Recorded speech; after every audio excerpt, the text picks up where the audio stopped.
2. Martell takes a brilliant victory here. Did you get him a little bit? Up the inside! The inside of the last turn of the race. He won his semi-final with a crippled car, and now he wins the final. That's fastest time of the day. He looked fast. FTD goes to Conor Martell. He sees the checker flag first for the third time in a row. Martell has won all 3 rounds of ARX2 so far. So if you get behind people that are fast, but you're in 3rd place, okay, there's no point in taking the Joker if they're fast, because you want to stay with the faster group. If they're holding you up, then take the Joker. Yeah, sure. But if you're fast and you know you can get a fast overall time with those people ahead of you, don't take the Joker. Just do the whole race like they are. Because it's not by position in the heat races. Once it gets to the semifinal, that's where, you know, you need to use the Joker as a passing tool. That Joker lap is typically longer. Yeah, now they are. Once in a while, is it ever shorter? GRC, it was always shorter. Then they would sometimes make it longer, but FIA is always longer. Yeah. And then how many heats are usually before the main event? So 4 heats. So you do 4 heats, and how you position with overall time each heat, it sets, like, you get points for it. Okay. And that'll set you up, and only the top 12 make it to the semifinal. Okay. And then only the top 3 from each semifinal make it to the final. So it's only a 6-car final. Okay. Yeah. All right. After the DirtFish drivers spent time at our headquarters training for the final 2 rounds of the ARX2 Championship, the motorsports team made its way back to the Circuit of the Americas in Austin, Texas.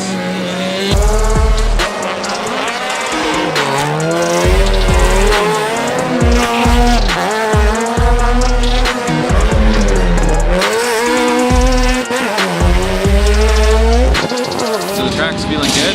They changed it up a little bit from the last time. Some of the track limits are a little wider, so it's kind of cool to come to a slightly different track this time. But yeah, I mean, the car's feeling good. Just had 2 practice runs and we're going right into qualifying, so it's going to be good. Unfortunately, James became ill in the days prior to the race and wasn't able to compete. Going into the weekend with a slim lead in the points, how Conor places over the next 2 days determines the season championship. Scott and Fraser were looking to improve their standings, both with the goal of podium finishes.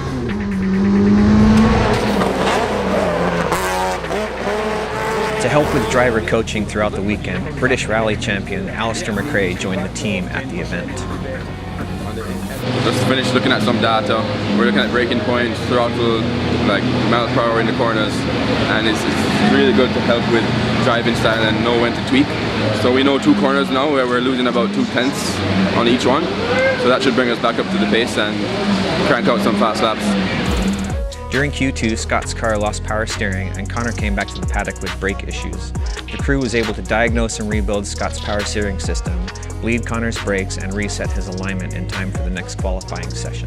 Following Q3, the wind began to pick up and the skies opened up, forcing the officials to delay the semi-final until the lightning had passed. The results of qualifying put our 3 drivers in 3rd, 4th, and 5th for the start of the semi-final. Conor and Fraser were up first. The rain made the track extremely muddy and slick, so the drivers had to pull from all of their skills learned at DirtFish and adapt to the surface changes. Through some battling, all 3 cars finished in the top 6 positions, advancing to the final. We started P2 in the final, followed behind Scott Anderson for the whole race until the second to last lap. It was really hard to see with all the mud on the windshield, so we couldn't really keep up with first. Once I got around him and got into second, I didn't have enough time to catch up to Keys, but we got a lot of good points today for the championship. I'm really happy about that. I'm excited. The whole day's gone pretty well, so hopefully it doesn't rain tomorrow. The cars crossed the scale after the final with almost 70 pounds of extra weight due to all the mud accumulated. To leave nothing to chance, the crew pulled all 3 gearboxes to check for clutch wear. This kept them working late into the evening.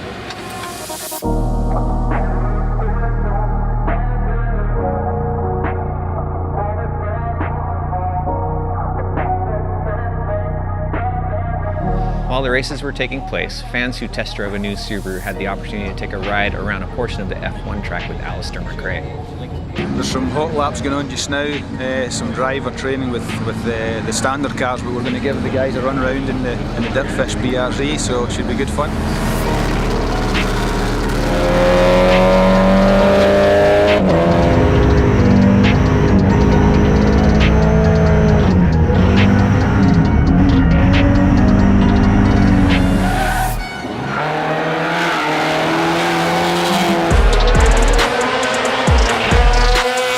yesterday went really well. We came away with third place in the final, which is awesome. That's the first podium of the year. Felt really good to come back and get a podium in our first race this weekend. So looking to do the same today. Started off with a P3 in the first qualifier, so we'll see if we can keep that up.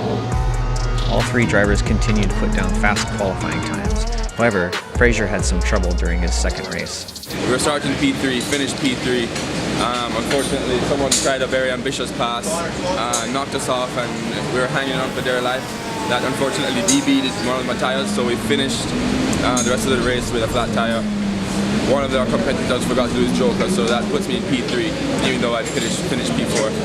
And we're going into Q3 with our heads up, and these guys are going to get the car ready. The DirtFish team knows what they're doing, and it'll be a good car and a good race. The maximum amount of championship points that a driver is able to obtain in the semi-final and final combined is 14 points. That meant if Connor won Q3, he would start the final with a 20-point lead, which would solidify his championship. For Connor, Martell just needs to finish the lap that he is on to round out a brilliant debut season in ARX2. Martell won the first round at COTA. He won day 1 and day 2 at Canada. He was second yesterday, but this result in qualifying will be enough to crown Connor Martell the first ever ARX2 champion. What a season for this young man. We came to this weekend with a 7-point lead, and we had a really good day yesterday. Got P2 in the final, and we expanded our lead, and then today we just had to be consistent and stay out front, and I have now just officially won the championship after Q3. We've won all the heat races today. We're going into the semifinal. I mean, I am so excited about winning the championship. It's my first one, and you know, the DirtFish team, I couldn't have done it without them. They have been absolutely on it this year with the car and making sure it's right when I go out and everything. And you know, I've put a lot of work into this year, so I'm super happy for me and the DirtFish team because it's their first championship too. So, you know, super ecstatic, and I'm ready for a good night out tonight. Amongst the excitement of Connor's victory, the team still had 2 more races remaining that day.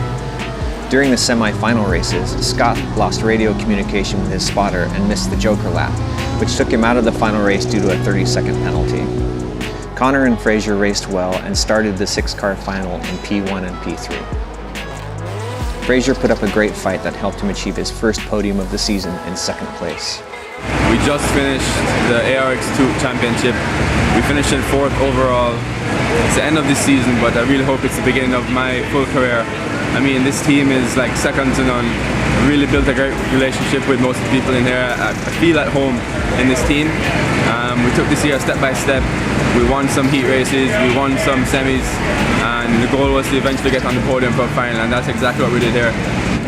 Having 3 teammates has been awesome. I mean, you just got so much to go off of for data and just looking at video. Especially these teammates, they're all super cooperative. I mean, you know, Connor's leading won the championship, so having him to just look at what he's doing. He's got a ton of experience in these cars, so I mean, that's what I've been doing really all year, is just looking at what he does to try and match it. So it's been really good, super helpful.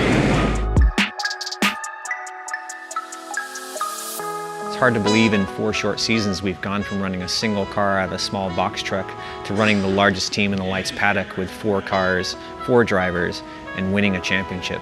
I'm so proud of the whole effort that the team has put together. Everybody just worked amazingly well together this year to get the results that we got. Chasing for the championship is one thing, but being on top and staying on top is another. I'm really excited to see what we can put together and how well we do next year.